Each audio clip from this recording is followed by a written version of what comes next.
All right, continuing on here. I got I got 6 guys to go over today. We're looking at 8 specific releases, and we're going to definitely start with Jake the Snake Roberts, Pick Your Poison. Um, we got a 2-disc set here. This is just a beautiful collection. First off, I want to put this here. I do have it signed, Jake the Snake, so that's pretty cool. That's the DVD. Goes up on the wall, goes up there, all the way at the top. Now my 2-disc set here also came with this bonus book.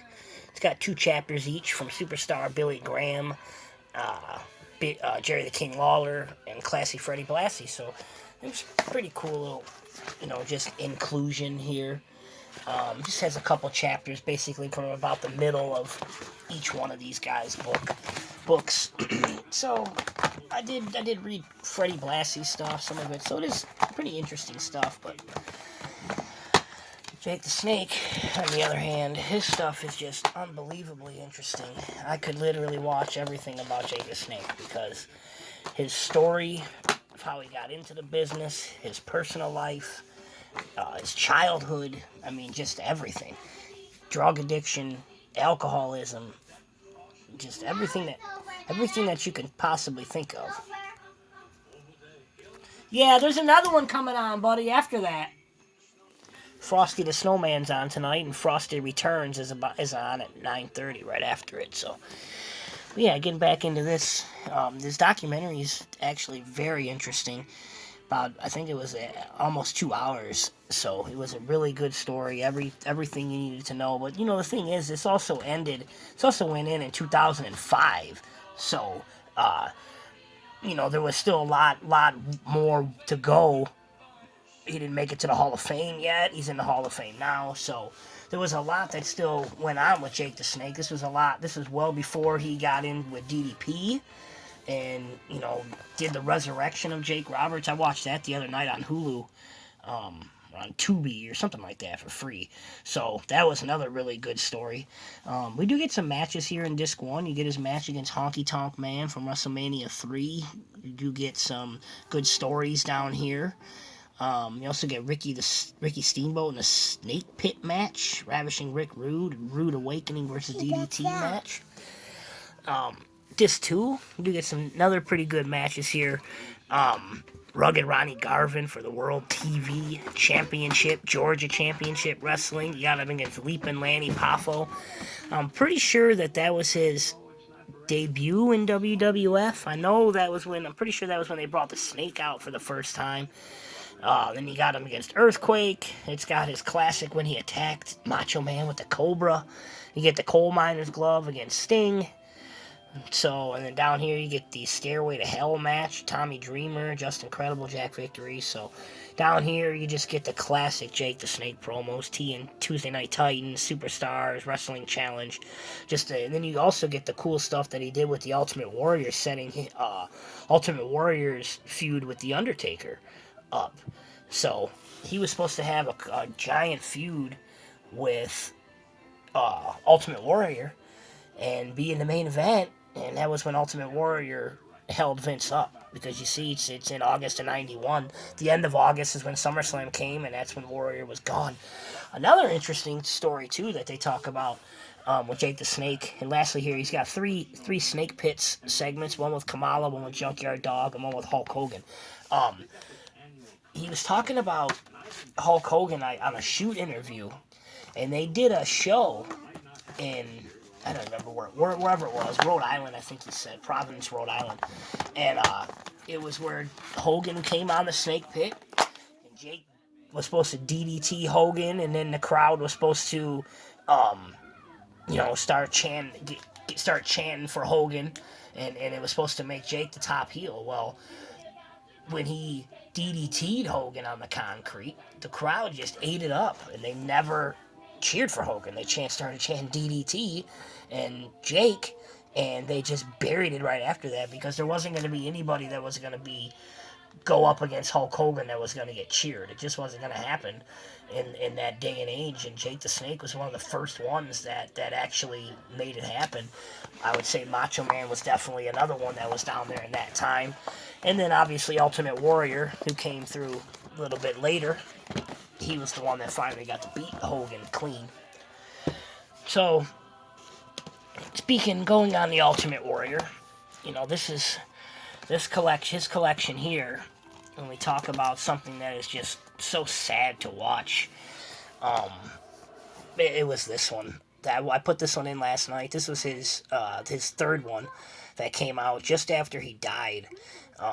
So we'll start with the Self-Destruction DVD that came out in like 2005, I think it was. And now, of course, I have the special edition. I think it's the FYE Collector's Edition. This is, not super rare, but relatively rare, $25, $30, because it has the bonus disc. And the bonus disc really only comes with a couple of matches, and the matches are from Saturday Night's Main Event and from SummerSlam, and you get one against Hercules in '88. So, you do get a few matches on this DVD and a couple stories and stuff like that. You do get the WrestleMania 6 match, and you do get his WrestleMania 7 match. So really, probably the definitely, and then the Intercontinental title against Honky Tonk Man. Those three matches will just define the Ultimate Warrior probably forever. And then the story on here was just everybody. And it's crazy because they didn't do one like this before. They haven't done one since. They just had it out for the Ultimate Warrior, and they made a Self-Destruction DVD. Razor Ramon didn't get one. Mr. Perfect didn't get one. Austin didn't get one. A lot of those guys that had problems, Shawn Michaels didn't get one. A lot of those guys that had problems and left and came back and things like that, they didn't get any burial DVDs. Bret Hart, he didn't get his burial DVD when he did the screw job, when they did the screw job on him and stuff like that. So, but Ultimate Warrior got one. So I think what really summed it up was the fact that when we skip ahead to this one, this one basically focuses on his Hall of Fame weekend in 2014, right before WrestleMania 30, the Hall of Fame, WrestleMania night, the Monday Night Raw afterwards, and then, he died the very next day. So it was just absolutely heartbreaking to watch from start to finish because it's got his wife, it's got his daughters, just in tears the whole time, and he's part of it too. It's not like the whole thing was produced after he passed away. The whole thing was filmed for Always Believe and for his Hall of Fame induction and all that. So this set that I got it from Walmart, and it came with a little bobblehead or Funko head or whatever it's called. So I don't have the actual digipack for this with the match listings and all that stuff, but I know that disc 1 was a very, very great, very well put together documentary, and it was really, really good. And then what was really cool too, and I noticed was disc 2 was a lot of matches that were basically the unreleased versions of stuff, because there wasn't a lot of pay-per-view stuff in there, and a lot of stuff that was from house shows and pre-shows and stuff like that. So, and disc 3 was the same thing with promos and things like that. So it was very well set. This one came out in the middle with the classic Ultimate Warrior there. Basically, this was the Ultimate Warrior telling the Ultimate Warrior story. And it went through his whole career. So this one was pretty much, if you're going to get one, I would say it would probably be this one, because this gives you the entire retrospective of his career. Everything from World Class with the Blade Runners to the One Warrior Nation in WCW, back to his return in '96, all that stuff, everything you can think of. So, there was another one that they ended up doing it right by him. They made this, and it was what it was, and 10 years later, 9 years later, whatever, they brought out the Ultimate Collection, and that it was just spanned the entire career. I mean, look at that cover. That's just awesome. And then they gave him this one, too. After he passed away, they finished it up and they released this. So, very good sets of DVDs there for the Ultimate Warrior. Definitely well-deserving to be in the Hall of Fame. I wasn't a huge Ultimate Warrior fan, but there's no denying what he did for the business and the impression that he left on it. Next up, another guy that kind of burned out way too fast, Brian Pillman, Loose Cannon. This is another very well put together documentary. Very good set. It spans everything that he did, how he came into Calgary wrestling, Flying Brian there, goes to into his Hollywood Blondes when he was going into the Horsemen, his part with ECW, and then when he finally came into WWE, the gun incident on Raw, joining the Hart Foundation. So it was a lot. It was Brian Pillman wasn't around that long. His career didn't last that long. I would say maybe 5 solid years, six years, maybe 10 at the most. So I mean, when you go back to where he is, I mean, 1988 here, you get some stuff. You get his flair for the old. That was done in '93. The only thing I didn't like about this set was the fact that they didn't put any ECW stuff on there at all. There's no ECW matches. There's no ECW promos. None of that. I wish that could have been on here. They could have put something on here, and just a lot of everything from WCW. You don't see any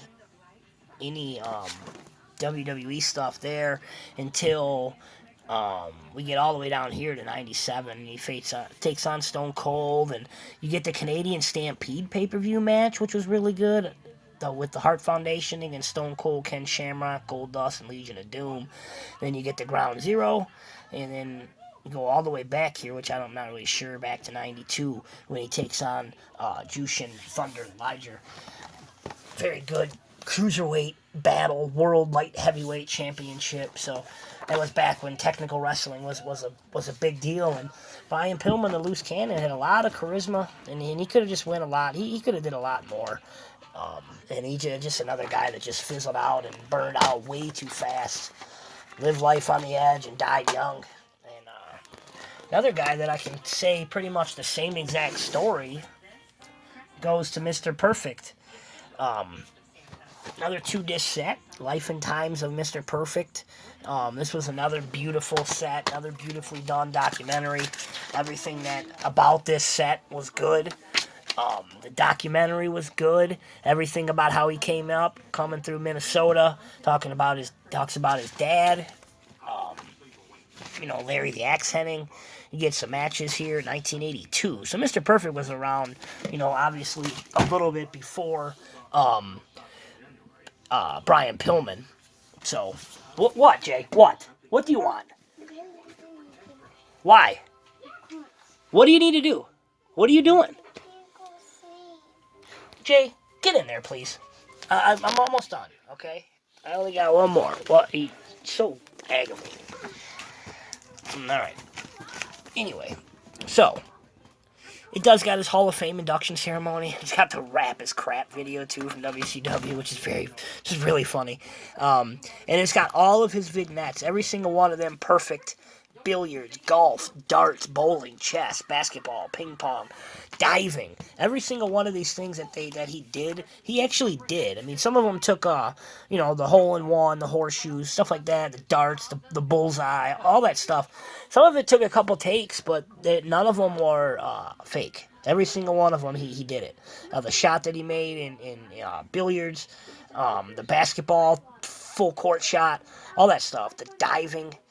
I remember watching, I can't remember if it was during this documentary or maybe it was somewhere else, but they said that all of this stuff, it may have taken a couple takes, but he definitely did it all himself, so that was actually pretty cool. You get Curt Hennig versus Nick Bockwinkel for the AWA title, just a absolute classic of a match. That's 1986, so that's shortly before he came to WWE. Here's 89 against Bret the Hitman Hart. So he's got some really, really good matches here. You got him against Hulk Hogan. You got him against Kerry Von Erich.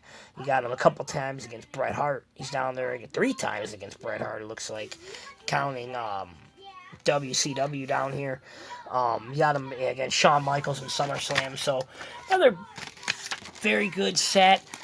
Mr. Perfect was another guy that he lived it hard and passed away just way too early. Another Hall of Famer just gone, and I don't even know. I don't even think Mr. Perfect made it to 40 years old.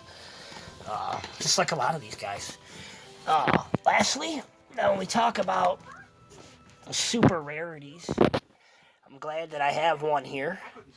Might not look like a super rarity, especially from just this part, but when you open it up, this is a Circuit City exclusive. And it's a 4-disc version of Born to Controversy, the Roddy Piper story. Just like the Jake the Snake set, this one here is just perfectly done.